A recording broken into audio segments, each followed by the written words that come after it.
Hey ladies, so I am back and all I did was grab a mop because I am going to need a firm, long object. Maybe it's a broom, maybe it's a mop, maybe you actually have a barbell or something that's lightweight and thin like that you have. You want to just grab that.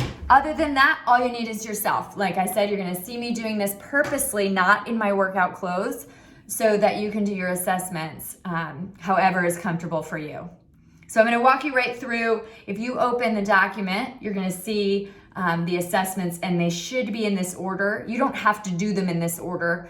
You can do them in whatever order works for you and drop the stuff over to me, but I'm just going to walk you through it. So you're going to start with showing me what your rib cage is. Is it a narrow or is it a wide? That's going to help me work on our breathing as well as our positioning of hips and shoulders. So I want you to show me. You can either, you'll see me in the picture, I go ahead and actually just pull right on the rib cage there, but you don't have to do it with the clothing pulled up. You should be able to feel it, whether you put those knuckles in like that or whether you just kind of make an angle with right where you feel where the rib cage is, right? So you're gonna do that for me first. Then you're gonna touch toes. All it is exactly what it sounds like. Stand straight. Don't lock those knees, but keep them as straight as you can. And show me, where is that tension begin? Is it before you hit the floor? Can you get all the way down? Is it way up here?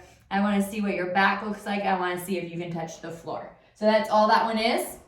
Then you're gonna go ahead and do some upper body assessments for me. Overhead reach is the first one. You'll see the photographs that I share in the document show it against the wall, like what we might do when we were doing a wall sit. We would raise those arms up and over. I'm gonna also show you another option if you either don't have a wall that's convenient to use or you just don't feel like doing a wall sit against the wall. You can go ahead and lay down on the floor, put those feet flat and those knees up. That's gonna help you keep that back against the floor. So that's the important part. And then you're gonna go ahead and hold those hands just at either side. Bring them up as far as you can. Where you start to feel that tension is where you're gonna stop. If you don't feel any tension until you hit the floor, then you get all the way there and let those thumbs touch the floor. However, if that back arches up in order to get those arms to the floor, then I want you to come back and stop where it is that you can keep the back on the floor and those arms up and overhead. So that was the first upper body assessment.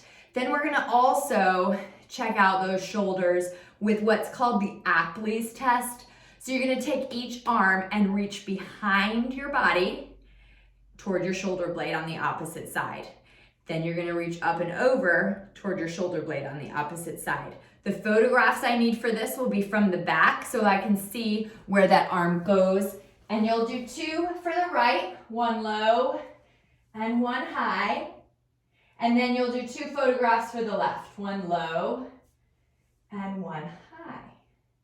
Right? So you might not be able to actually reach your shoulder blade. You may be somewhere that's not quite there, and that is okay. I just want to see how that works. That photograph should be from the back, and I do want to be able to see the hips, but I don't need to be able to see those feet or those knees or anything below that. So you're going to go ahead and do that Apley's test. Then you're going to do a standing rotation for me and two exercise assessments. So a standing rotation is going to show me that whole body. You're going to put those feet together. I'll show you this way first. Feet together, you're going to wrap those arms just up and around your body. Give yourself a hug. So then your shoulders, your hips, and your feet all in a nice line. You're just going to look over the shoulder, take a photograph from the back, and then come back to the center and look over that other shoulder and give me that photograph from the back and come back. On that one, I do want to be able to see those feet, those knees, those hips, and those shoulders. So I want to be able to see your whole body when you do that one. If you prefer to do a video, great. Go ahead and put the video behind you. Do that turn to one side and that turn to the other, and I can see the entire activity. The last two I do want to see a video of versus just photographs. So in the document, you'll see just photographs from the front, from the side, from the back. But what I really need to see is your movement through these last two assessments. So for the squat and for the glutes, I want you to show me a video. So what you'll do is just a few repetitions of each. And that overhead squat we've done before. Some of you, especially if you go all the way back to when I was at the gym, Stacy, Leslie, we did that overhead squat assessment to get you started. So that's one of the reasons that you need that sturdy pole. Although, you know what else you could use? Just a towel to hold overhead, or maybe you don't want to hold anything. It is fine to do this overhead squat assessment as long as you keep those arms in line with your head or your ears and keep them up overhead as you go. You go ahead and sit down on that tiny little chair and stand right back up. Give me a few repetitions and give me that video from the front. Then go ahead and give me a few repetitions and give me that video from the side, and same thing from the back. Again, just like the others, with the tension where it feels like you can't control that squat anymore, that is where I want you to stop and bring it back to the top, okay? There's no right or wrong about how low you have to go with that squat. So whatever is comfortable for you, that's your squat, down and back up. And then the final move, you do want that rod, mop, pole, whatever you've got that's firm and long. Maybe you have like PVC pipe laying around from renovations. Who's renovating their house? Not us. I feel like everybody is during COVID, hanging out in their house, changing everything. We haven't changed anything. Well, except the basement a little bit. We have moved some things around, but you're gonna go ahead and take that mop, go across those hips, right? So I'm gonna have to adjust here just a little bit. Trying to do it in the office for you guys to see that you could do it anywhere, and then stuff is in the way, right?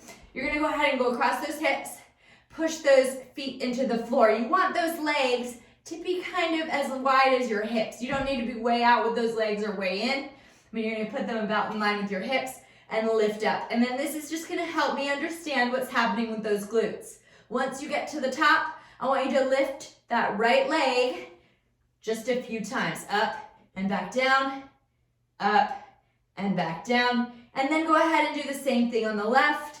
Lift it up and back down, up and down, right? So I just want to go ahead and see how your body works with that. I know for some of you that single leg glute bridge is not something that you like to do because of that lower back, right? So that is okay to come here and simply give me a quick little lift and right back down, quick little lift and right back down. You don't have to go high, but I do want to see what happens when you shift that weight to holding your body with one leg instead of both, so I can see how much activation we have from those glutes and which side of the body that activation is coming from.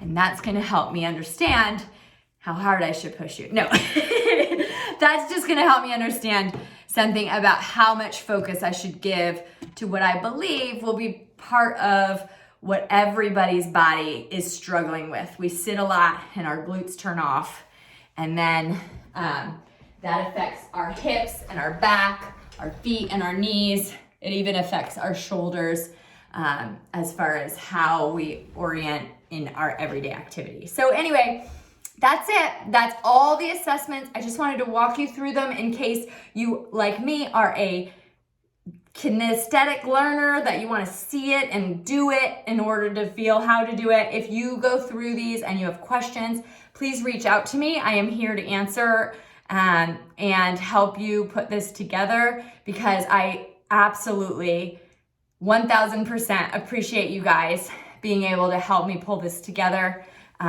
and all of your feedback is going to be so helpful. So get started with those assessments, drop them my way, and let me know if you have any questions. Have a good one.